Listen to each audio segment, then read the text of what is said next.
সর্বজনীন pension scheme প্রত্যয় বাতিলের দাবিতে চতুর্থ দিনের মতো কর্মবিরতি পালন করেছেন দেশের ৩৫টি পাবলিক বিশ্ববিদ্যালয়ের শিক্ষকরা।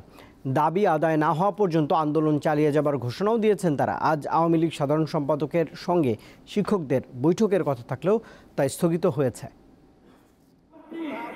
সারা দেশে বিশ্ববিদ্যালয়গুলোর চিত্র একই। সর্বজনীন পেনশন স্কিম প্রত্যয় বাতিলের দাবিতে বৃহস্পতিবারও বন্ধ ছিল সবকিছু।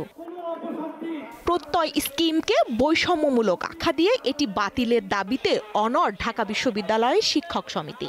আমার এখানে বক্তব্য দেওয়ার কথা ছিল ঢাকা ইউনিভার্সিটি অফিসে কোনো সেমিনারে আমাদের ইয়ং কলিগদের রিসার্চের ব্যাপারে এখানে ওই পেনশনের নিয়ে আলাপ করার কথা না। অতি দ্রুত শিক্ষকদের এই দাবির বিষয়টাকে মাথায় নিয়ে ৩৫টি বিশ্ববিদ্যালয়ে যে অচল অবস্থা, হাজার হাজার ছাত্রের যে ভবিষ্যৎ অনিশ্চিত, সেটি সমাধান করবেন। পেনশন স্কিম প্রত্যয় বাতিল সহ কয়েকটি দাবিতে রাজশাহী বিশ্ববিদ্যালয়েও চলেছে শিক্ষকদের সর্বাত্মক কর্মবিরতি। প্রত্যয় স্কিম থেকে বিশ্ববিদ্যালয়ের শিক্ষকদের বাইরে রাখা এবং শিক্ষকদের জন্য প্রতিশ্রুত ২০০৮ সালের নির্বাচনের যে স্বতন্ত্র বেতন স্কেল দেওয়ার কথা ছিল, সেটার দৃশ্যমান পদক্ষেপ আমরা দেখতে চাই।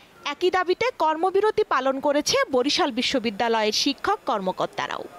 যে প্রত্যয় স্কিম থেকে আমাদেরকে সরকার যেন বিশ্ববিদ্যালয়গুলোকে প্রত্যাহার করে নেয়, আমাদের সুপার গ্রেড প্রদান এবং পৃথক বেতন স্কেল প্রদান করা, এই দাবিতে আমরা আমাদের এই কর্মসূচি চালিয়ে যাচ্ছি এবং এই দাবি আদায় না হওয়া পর্যন্ত আমাদের এই কর্মসূচি চলতে থাকবে।